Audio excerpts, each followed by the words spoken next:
liken the internet to a Wild West of sorts. There's a chaotic element to it that makes it so incredibly engaging and entertaining. It's the unknown of human interaction that draws you back in again and again and again. And it doesn't matter what kind of a site you're on, whether it's a social media platform or a content site, an image board, or a forum.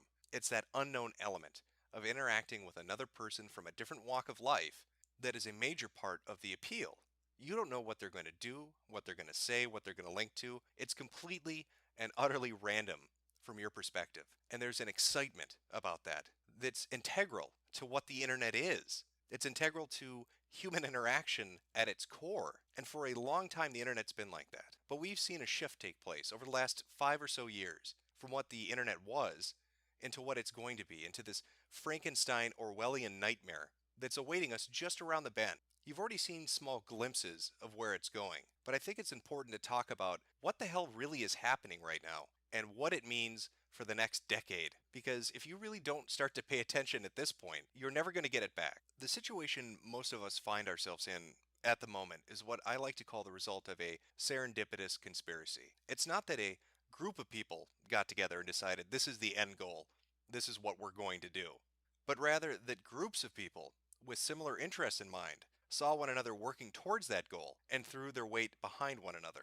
And among these are three primary groups: the government, corporations, and social justice warriors. And while each of them have different reasons for why they are doing this, the end result will be the same: censorship. You being silenced, not being able to speak your mind or say the things that you want to say. Now, we've already seen a major portion of the government's hand in this played out publicly. You had the Snowden leaks, you had the Der Spiegel articles, you had people like Applebaum and others speaking publicly about what's going on, about programs like PRISM, where the NSA wants to have different corporations work with them to monitor you in every single aspect of your daily life. If you're using a piece of hardware or software, they're going to find some backdoor or some means to surveilling you and even curtailing what you say. This has been talked about now for years. This is probably the most openly known component of what's happening right now. When you look at those leaks, when you look at the information that's come through, all these different companies decided to jump on board with it.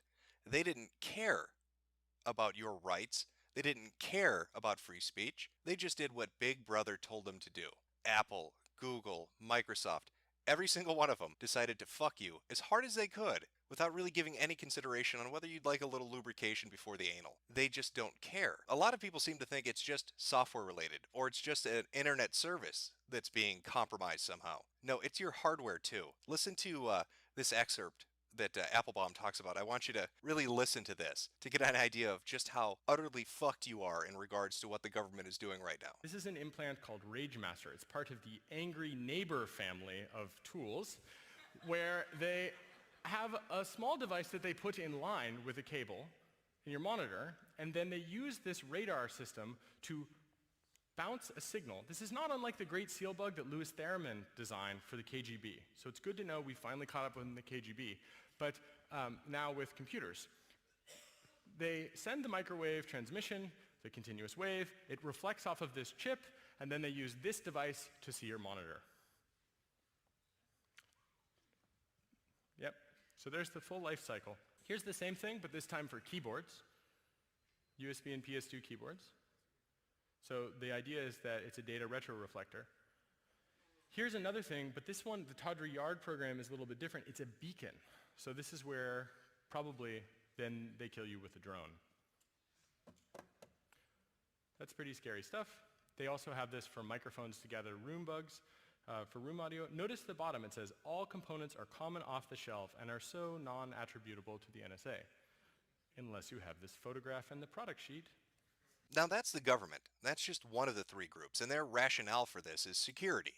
We've all heard it before. That's why they need to know what kind of cornflakes you ate this morning and what you said to your friend on Instagram last night, because of security, to stop terrorism. We all know it's a bullshit rationale. We all know there's a lot more going on to this than what they're saying up front. But that is the line they're sticking to. Now, another one of these primary groups, the second one, is corporation. Corporations are fairly straightforward. Their reasoning behind wanting censorship is money. Good old-fashioned greed. You see, the internet is a massive marketplace. Many, many pairs of eyes to put advertisements in front of. Sure, when it first started out, it was a relatively small thing. And who populated the internet? Geeks, nerds, outcasts. It was their gathering place. There was a technological barrier in place, a tech savviness that you needed to be able to use it. But as time went on and technology evolved and hardware and software got better, it opened the doors, it opened the floodgates to more and more people. So you see this brand new marketplace open up, and my God, it is just ripe for the picking. But do you know what makes it difficult to sell somebody a new car online? When they have to look at the comments that say nigger right below the advert. Makes them a little gun shy to advertise on certain sites, on certain platforms. And so corporations have an interest in limiting what is said. They need to sanitize the internet. They need to silence you and what you might potentially say to ensure their sales. It really is that simple.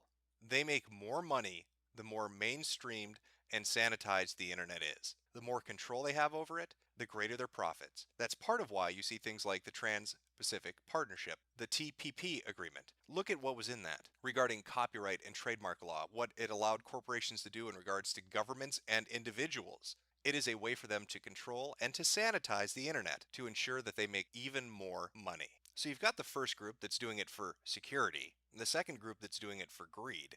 What about the third group? Well, social justice warriors in this context, between these groups all working towards this end goal of censorship, are what I like to call the useful idiots. See, the government wants control. They may call it security, but they want control. And corporations, again, very straightforward. They just want to make money. They have two very defined purposes, and they are beneficial to themselves. The third group, the useful idiots, want to sanitize the internet. They want to censor it to create a safe space to protect their feelings, because hearing what other people think offends them. And so what better way to stop being offended than to silence everybody else? So this plays into the goals of the first two groups. So while the social justice warrior thinks, oh, isn't it great that the government's getting involved? Isn't it great that these corporations and websites are getting involved? They're mistaking this as altruistic when it's really self-serving. Those two first groups are doing it because it serves them, not because it serves the greater good. But to a social justice warrior, they are too blind to see this. We have seen over the last 5 years,